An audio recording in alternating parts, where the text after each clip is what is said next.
Good afternoon. My name is Todd Goldman, formerly of Rothstein Cass and post-Star acquisition by KPMG. I'm now a partner at KPMG, co-leading the alternative investment practice in San Francisco. I have the honor of introducing tonight's keynote speaker, Steve Young. He's the managing partner and co-founder of HGGC, and he's also a member of HGGC's Policy and Investment Committee and Executive Committees. Prior to the inception of HGGC, Mr. Young was a co-founder and managing director of Sorensen Capital, a private equity fund which focused on middle market leveraged buyouts in the western United States. Mr. Young's professional football career spanned more than 15 years in the NFL, primarily with the San Francisco 49ers, where he received numerous accolades, including Most Valuable Player of Super Bowl 29, Sports Illustrated and Sporting News Player of the Year from 1992 to 1994, and the NFL's Most Valuable Player for 1992 and 1994. In 2005, Mr. Young was inducted into the Pro Football Hall of Fame, the first left-handed quarterback to be so honored. Mr. Young is also the highest-rated quarterback in NFL history. And even if you're not a sports fan, you might want to write this down. I encourage you to go to YouTube and enter Steve Young Vikings. The first item that pops up is one of the greatest football plays in history, and you'll enjoy watching it. So Mr. Young's talk today is called QB to MD, Lessons from the Locker Room and the Boardroom. Please help me welcome Mr. Steve Young.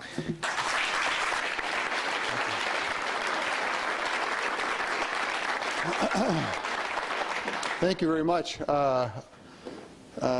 The introductions are always a little bit different for me as time goes on, because it seems to be another person that it happened to. You know, I've gone on and I've transitioned, and people look to me for much different things than what I did in the olden days. And I think that transition's important. It's a part of my speech, is just trying to be athletic about what you do in your life in many ways.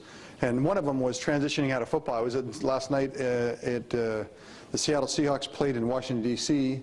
for Monday Night Football, and I do a pregame show for ESPN every Monday as a part of my strategic alliance with my other partners in my private equity fund, where we host bankers and prospective owners and prospective LPs and others, and we do a suite, and we, about 10 of the 16 games we have a big, we host a big, not a party, but a get-together, and so it kind of strategically works for our fund for me to go do that. But watching the Seattle Seahawks, I remember how violent the game was and how fast it was and how incredible, and I watch it and I think, how in the world did I ever do that?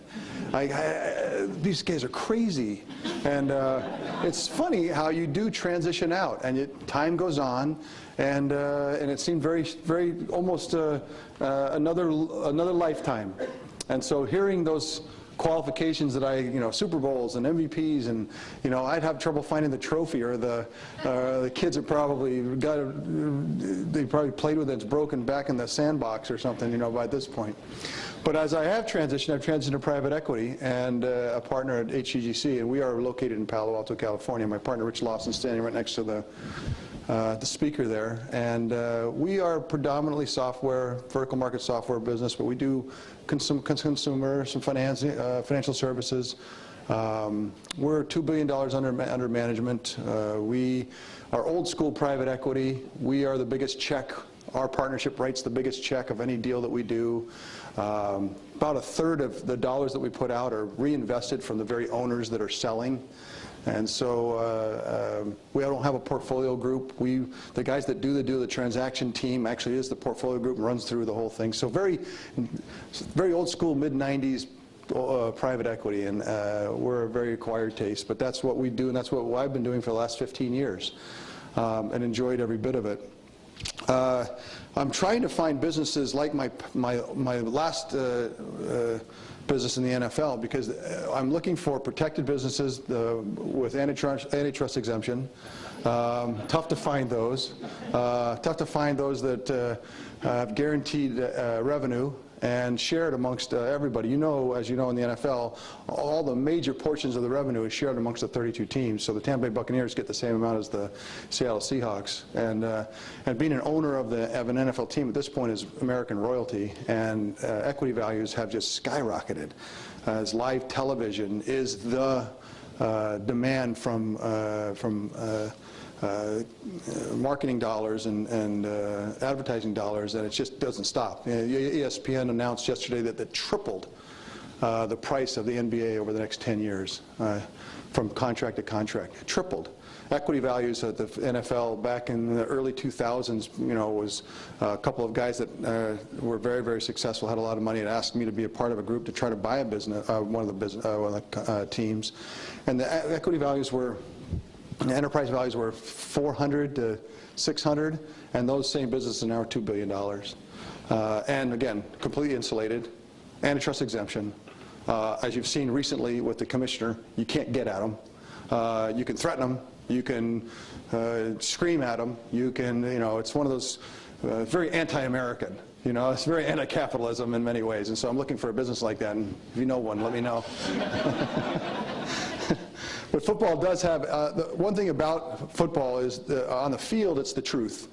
Ray Lewis is on the pregame with me from the Baltimore Ravens, famous linebacker for many years, and one of the great players that ever played. And he has just an incredible energy around playing the game, what it means to have a band of brothers, and what it's like to be on the field and trust each other, and all those kind of metaphors that you hear about football. And there are a lot of things that are relative to my life today in business. I use them all the time in our private equity shop. I'll tell the young kids that join and say, look, I don't mean to wear you out with some of these metaphors, but over the last 15 years they work, so you're going to hear them. One of them is huddling. I mean, huddling, who would ever heard of huddling until football? It is invented by football. And you know, I don't know about you guys, but we use it as a metaphor. Let's huddle.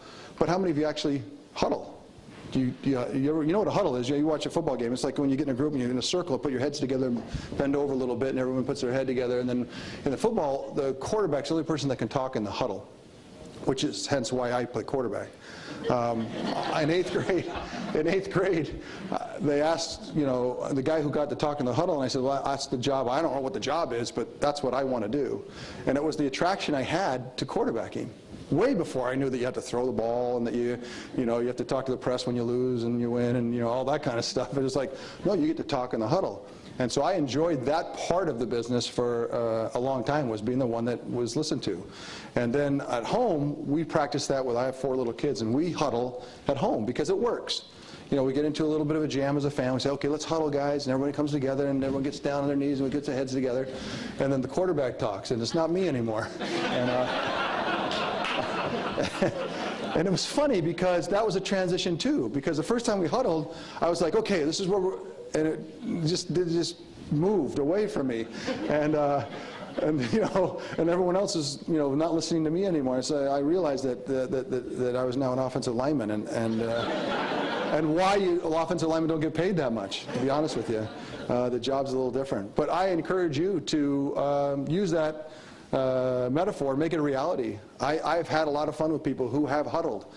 2 things about huddling in your business. One, it does work. People put their head together and they talk. It's just an interesting way to deal with the dynamics of human beings, and it does work. And secondly, the meeting doesn't last long. I mean, what are you going to do? You sit here for about 15 minutes, and that's about it, right? So 2 great things, but give it a shot. Something that football's brought to the game that I thought was worth speaking about, because I've watched it through, you know, when we talk about we're going to huddle, it was Steve Covey that I was on a plane about 1991. I was transitioning again from backing up Joe Montana, the greatest player that ever played, 4 Super Bowls he'd already won. And I was supposed to kind of take his job over since 1987. That was the plan. It hadn't been enacted because Joe continued to win Super Bowls. In 1991, he got hurt, and so I was transitioning into being the starter of the team. Well, as I transitioned, our team was not winning like they normally had. The 49ers were struggling, you know, not winning all the games. I remember turning to some of my teammates and actually telling them, look, Joe Montana did throw an interception. It happened. He actually lost the game. True. I actually had to get the stats out. People were like, prove it. All he does is win Super Bowls. I go, no, he actually lost. He actually lost a lot of games. He actually threw a lot of interceptions. People are like, really? And it helped people to know that there's times when things didn't go as well, to relate to why it wasn't going well right now with me. Like, it can happen. And there was an op-ed in the San Francisco Chronicle in 1991. The Gulf War had broken out. And it was a tongue-in-cheek op-ed on the front page of the Chronicle, but it was, the Gulf War, it's Steve Young's fault. Because at the time, everything that was going wrong with the 49ers was my fault. And you had to live it. You had to see that I was giving every ounce of myself. I mean, every waking moment, every ounce of desire, time, commitment, it was all poured into trying to be as good as Joe Montana, to do what he did. To be like him so that people could feel like I was somewhat reasonably or a decent replacement. And you could understand that, why you'd want to do that, why that would be the feeling that you'd have, and then how easy it would be with all of the accomplishments that he had, that you'd fall short. It wouldn't take much to not get there, because certainly it took a lot of years for Joe to do it. So I was in the middle of that on a plane coming back from Salt Lake City on a day off, back to San Francisco, sitting next to Steve Covey, who's the famous 7 Habits guy. He's now passed away and became a good friend of mine. And I was telling him how horrible the situation that I was in, how horrible it was to be on this team where, no one thinks that you're doing enough. No matter what you do, it's something's wrong. And there's too many guys. 11 guys on a team, 10 of them aren't even paying attention, 10 of them are pointing in directions, as soon as something goes wrong, all the fingers go at me. Nobody's truly accountable. I'm the one that's at fault. I should have played tennis. I should have played golf. I should have done something different because then it would have just been on, then I would be responsible if I lost. Hey, I lost. But I hate losing when, 14 other guys aren't even paying attention. No one's invested like I am. Steve, do you understand? Nobody is invested like I am. And it's not fair. He said, you know what, Steve? The truth is, I've proven, and it has been proven by scientific fact, that seven's not the magic number for habits. It's as well a number for the interaction of human beings. Efficient interaction of human beings tops out at 7. The second you add the 8th person, geometrically 9th, the interaction devolves and becomes more chaotic. Just becomes too many people. So you're exactly right. 11 is too many. Scientifically proven. You're screwed. I was like, I know, I told you. But he said, but the problem is that you're not seeing the magic. The magic in life is figuring out how to do things with too many people. Families, companies, think about it, school, whatever it is. By definition, it's too many people. And then how it gets worked out, he says the magic is when it gets worked out and there's success despite the fact that there's too many people. I think you're on the 49ers, right? Yeah, I am. And you're playing right now and Joe Montana's hurt? Yeah. And Joe Montana's one of the great players ever played? Yeah. And you can ask him, you can go to him and ask him any question to kind of mentor and help, to see, to give you kind of some guidance? Yeah. And you've watched him do it now for 3 or 4 years?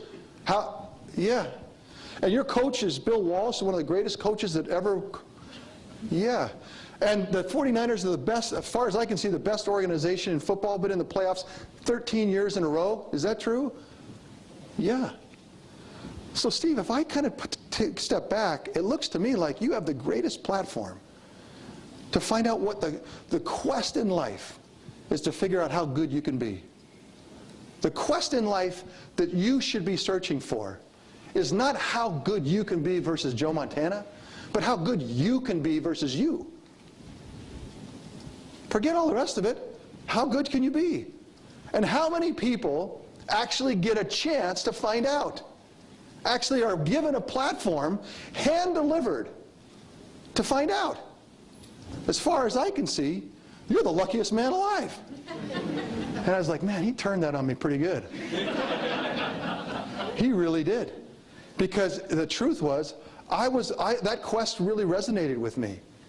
It really did sound like something that I had been about for a long time and gotten off track because this Joe Montana thing was right in front of my face. Of course I got distracted. It was right here. But now if you step back, and I landed on that plane, and I sprinted down to practice and was desperate to get there, making sure that they hadn't already replaced me because of all my complaining and moaning that had gone over the last few weeks, to actually take advantage of this tremendous opportunity. Now, I'm not saying that because of this, I won the MVP the next year and the next year and then won the Super Bowl the next year. All I can say is that the way I looked at the platform changed dramatically, and it got turned on its head.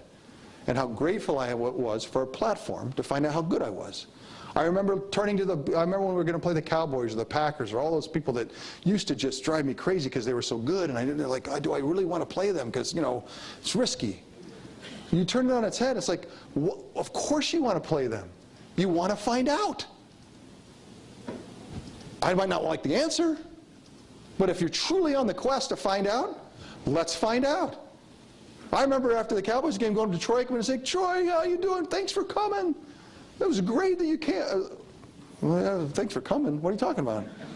Well, no, you know, to be able to play you guys, and because that was the spirit of how I looked at the opportunity.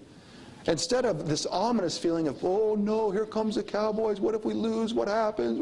Think about how that changed how I looked at Joe Montana, the Cowboys, or any other, the big, you know, what do you call them in the closet, the scary ghosts and the goblins and the, what is it? Yeah, Boogeyman. Boogeyman, that's what I was trying to get, the Boogeyman. It's like all the boogeymen are out there trying to get you. You know, and you're worried about it. My kids are now 5 and 7 and 11, and the light's on, the doors are open, the closet's open, there's no boogeyman, right? You know, that's how it goes. But that's how you live. And if you're not careful, you have a lot of boogeymen there you're running from, you don't even know it. There's a lot of things you're trying to accomplish, feeling like you're being victimized, feeling that you're being mitigated and can't have a true opportunity, when really right in front of you is the opportunity that you need to really focus on. So for me, now that I've transitioned to private equity, another transition, I have another wonderful platform. But, of course, it's very difficult, and it takes expertise. And expertise is gained, step number 1, humility. Step number 1 is, I don't know. That's the only way expertise comes. And then I tried, because I was behind, 38-year-old private equity rookie, had to swim fast. And leverage. Because I'm not a financial engineer, I went to law school. Why did I go to law school and not get my MBA? What, am I crazy? You know what a law school does for private equity? Not much. You know, I tell the K&E guys all the time, be careful, I'm checking your work. You know, they're like, we're not worried about you, young. You didn't pass the bar, you know. But I'm grateful. Grateful for the platforms that I've been given. And I hope that each of you are looking for those platforms, because that's the quest, to find out how good you can be. When I was playing, people always ask me, who was the toughest guy you ever played? Who's the guy you're most afraid of? You know, the scariest guy. You know, and Lawrence Taylor had to be there, or Reggie White. You know, and I always tell them it was the unblocked guy. You know, because any of you, I could turn my back and not know you were coming, and you hit me, you know, full speed, it would be bad, right? So if you're dangerous, you know, it doesn't matter. The guy with the free run is the guy that you need to be most afraid of. But Reggie White was a unique person because he was 6'6", 6'7", and he's about 350, 360 pounds, but it was natural. Reggie was just that big. He was a tremendous athlete. And he ran and looked, you know, people are proportional. Even though they're huge, you're like, man, that guy's huge, but he looks like, if you look from far away, he looks like he might be 6'1", and he runs like he's just, you know, but then you get closer and you're like, oh my gosh. Dude, you're huge. And he was so big that he was really unblockable. No two guys could block him. It was just so strong. You shook his hand, and it was 3 hands. You know, he was like, and he was a friend that I had made, since some of you that are old enough, I played in the USFL, which is the spring league when I came out of college, and Reggie played in it as well. We had made a friendship. And every time that we played, and I played against Reggie, Whether he was with the Philadelphia Eagles or the Green Bay Packers, every time we played, it was a big game. The Packers were an important team. The 49ers were an important team. A lot of times it was in the playoffs. A lot of times it was, always national TV, John Madden. It was a big deal. Lambeau Field or Candlestick Park. And I remember each time that we played, Reggie would always be in the way. Reggie was always around. It's like, geez, he'd hit me down. And he was always knocking my ball passes down or tackling people behind the line, or he just, like, Reggie, come on. Somebody block that guy. But the point is, every time that he hit me, and he played hard. A lot of times in football happens really fast. It's like you drop back, people are running, and down you go. And as soon as I'd hit the ground, I'd hear, hey, Steve, how you doing?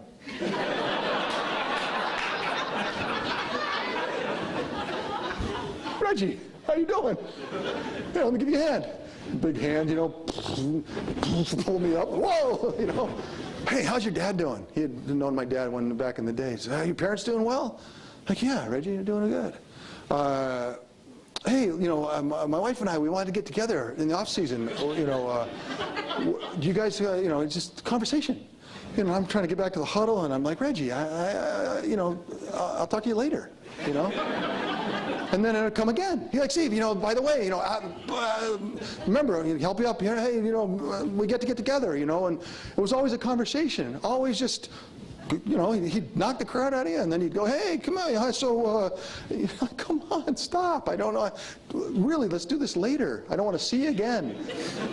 But the appreciation that I gained over time was the ability that he had to be in the moment of the big, it's a ferocious environment, very, very fast. And he played it as hard as anybody. But for whatever reason, he could play it ferociously and immediately transition to a friend. Compete, right to the edge. Snap, here's my friend, let me help him up. I always thought that was an amazing talent, something that I've actually tried to invoke in my own life. To be more athletic about who I am, to be able to compete when it's appropriate, and then the second it's not anymore, to turn to people who are adversarial, who could be on their side of the table, and immediately be able to become a compadre. Just change the dynamic.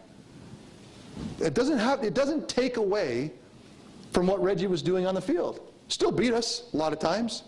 Still sacked me a bunch. Never gave me a break. Never. But was always a friend. And so I've seen all of us who are competitive, some hyper-competitive, some like Jim Harbaugh, who's the coach of the 49ers, always joke. He's so hyper-competitive, he would race you to the car door. Like he'd be walking out to the car, he'd go, hey, I'll race you to the door. You're like, no. And then he would start running. You're like, I'm not going to run. And then he'd get to the door and go, dude, I beat you. So there's hyper-competitive people. There's hyper-competitive people. And there's competitive people. And most people, by the nature of the businesses that we're around, are pretty competitive. And so the most mature and I think successful reveal themselves as being able to compartmentalize the places when it's competitive and when it's not. And maturely be able to transition to other roles, whether it's just another human being, to, an adversary. I mean, even if it is the other side of the table, treat them with respect, how you deal with them when it's not actually, in the game. And Reggie's been always the example for me. And I share that with you because as I've gotten older and transitioned to other things, the challenge still remains. Can I be a partner private equity firm? Can I be on the other side of a table in negotiations with lawyers on each side, lawyers on the other side, everybody's pounding the table, we want to get something accomplished. How do I get to that place where we find common ground? In my mind, it becomes an ability to step back, as Reggie would, be able to see people as, an adversarial situation, and still find places where we're friends, where we find common ground. And that you do have to be able to kind of step back. And I have taken Reggie. Reggie passed away tragically, sleep apnea. It's tragic, and what a great man. But he lives with me in that way, as I really work hard to come home, and now I'm husband.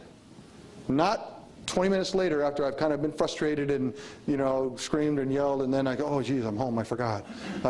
Or father, I mean, like the transitions of the roles that I have, that I can do everything right up to the line and then transition. Really talented thing to try to do. And I appreciate the chances that I've seen to others that have shown me how that really works. I know I stand before you, I look really tall at the moment because I'm 3 feet higher than I should be. But if I stood at your level, a portion of you that cared about football, there's probably a few that don't, but a portion of you would say, man, he's smaller than I thought he would be. Look at you guys, yeah, he really is. Hey, I'm 6'2", all right? At least it said that on my football card. If you have an old football card of mine, it says Steve Young, 6'2", 210. And it's because when you're a rookie, you write it down. They give you a sheet and you write down. And in my mind, I always felt like I was 6'2". It just felt the right height for me. And I believed I was. And I acted like I was. I walk on my toes. I wear the highest heels appropriate for, an NFL athlete. I just felt always 6'2". The truth is that I'm 6 foot. I told Drew Brees, because he's short, and Russell Wilson last night. Now Russell Wilson's really short. He can't even fake like he's 6 foot. He's 5'10". But I'm 6 foot 3/4, okay, which I round up in reality. But I still think I'm 6'2". I tell my kids I'm 6'2". The point being is that most of the guys that play are not 6'2", they're 6'6". Peyton Manning, Dan Marino, John Elway, Troy Aikman, Jim Kelly, Tom Brady, Ben Roethlisberger. I mean, they're giants. They're all 6'6", maybe 6'5", some 6'7". Total cheating, right? Because at that height,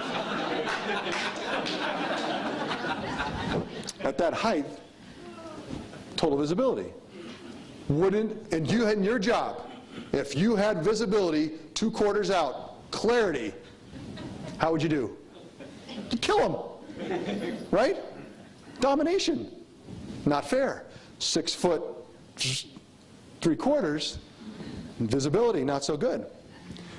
And so a lot of times I would drop back to pass, look for Jerry Rice, don't see him, because now I don't have the visibility, big, huge guys in front of me.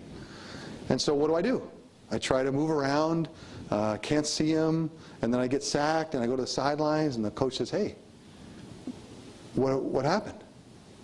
Jerry Rice was open. The whole team protected you. Everybody was doing this wonderful job. Why didn't you throw it? And I said, well, because I couldn't see him. And he's had the great comment that I think all upper management would say back is, well, you better start seeing him. And, thanks for the tip. What I did do is realize that I have to grow. And how I grew was by throwing it without seeing. Actually developing extra senses. I wasn't going to be 6'6". It wasn't going to happen for me. I was always going to be too short. But what can I do to get the job done in a different way? I'm not going to give in to this. I'm not going to leave the field. I'm going to figure it out. And what I decided to do was start to throw it, because I just saw him. I know where he's going. Let it rip. Some of my favorite memories of my life, in my whole career, people say, what's your favorite memory? Throwing blind was my favorite memory. No one cared. Never made a headline, ever. But it was, for me, one of the most important things that I'd ever accomplished, because I threw the ball blind and was successful and got better and better at it, to a point where being 6 foot 3/4 wasn't necessarily a negative. And because I was 6 foot 3/4, I was extra fast. And so that was another benefit. And so I just use that as a metaphor for people. I tell my kids, everybody's 6 foot relative to the 6'6" people. too short. And how can you get around that? And what can you accomplish despite the fact that we're all a little short in some way? And that metaphor works for me, because I'm not the perfect private equity guy. Maybe there's not one, but I'm certainly not even close. But there's certain things that I can do really well.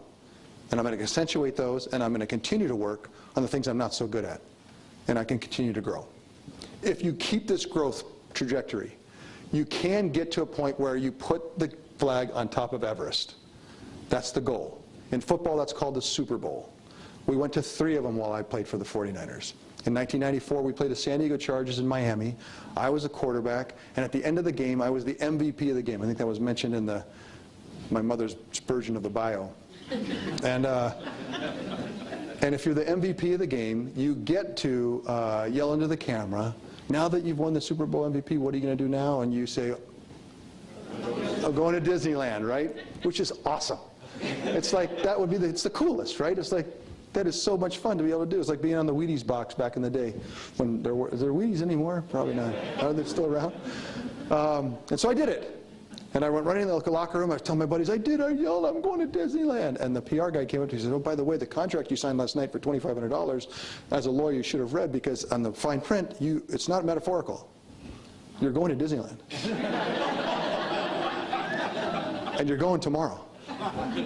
Well, that's impossible. I'm in Miami, got to San Francisco. The next night, Anaheim, in front of the castle, set the scene. You know Disneyland.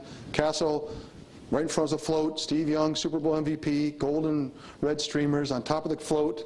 Me, Mickey Mouse, top billing. All right.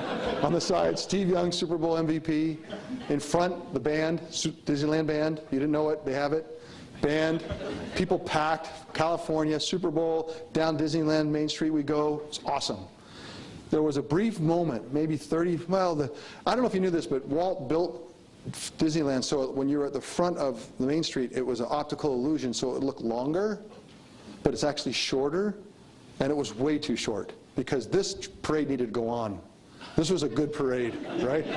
People were yelling, Steve, you're the man, you're the greatest, Joe Montana, who, you're the guy, you're the best, you're the... And for about, however it lost, 90 seconds, or it seemed like 90 seconds, maybe it was 4 or 5 minutes, I was yelling back to people, I am the man. I am the greatest. It's like I lost my mind. I really did lose my mind. It's like I put the flag on Everest, and I did it. And now I was like just an out-of-body experience. So the parade ends, band stops, quiet, turn the corner, 2 little kids sitting on the curb, dressed alike like moms do at Disneyland, 6 and 8 years old. 6-year-old looks up, oh, Mickey Mouse. He sees Mickey Mouse. Mickey Mouse, oh, and starts to kind of mesmerize, starts to come toward the float. I'm thinking, oh my gosh, he could get hurt, but his older brother grabs him by the shirt, pulls him back, and says, you can't get near him. The big guy won't let you. I'd gone from, remember this whole speech is about transitions, and they happen fast. I had transitioned from the man to Mickey Mouse's bodyguard. And this transition was too fast for me. It was too much. I couldn't handle it. I actually yelled at the kid, check out the sign. I am not Mickey Mouse's bodyguard. Steve, most embarrassing moment of my life. Look at the streamers. They're gold and red. It's like I was mad at this kid. He'd just taken it away. And I guess the point in transitioning is that they come. And even when you put the flag on top of Everest, whatever that is to you guys right now, whatever it is, oh, I can't wait to do it. It lasts about 3 minutes. Everyone will say, oh, you're the greatest, and you can yell back, I am. But then it goes away. And literally, that was the most, visceral experience, to become the bodyguard and recognize that it was now over. That it was now time to go back to work, go back to climbing again, to go journey further, to see what the next thing is on the platform, to see how good you could get. Because in the end, that's it. And so I'm grateful for football to give me that pattern of these things that I've shared with you that might be useful to you, but for me, have been an absolute part of my arrows in my quiver as I moved on in my professional life, and into boardrooms and into, as I said, on public boards and private boards and chairman of the board and in all the contexts that I play now, all the roles that I have. I love transitioning from place to place and try to do it as effectively as I've seen others around me. So grateful to be in Half Moon Bay. Hope you enjoy it. For me, it's a backyard. It's like busman's holiday. You don't appreciate it. And I come over like, oh my gosh, I live 10 minutes from here. What am I doing? Not here every day. But I hope you enjoy it, and I hope you've, I know you're, some of you are like leaning forward, like, when's it going to be done? We've got to eat. You can now go eat. Thank you very much.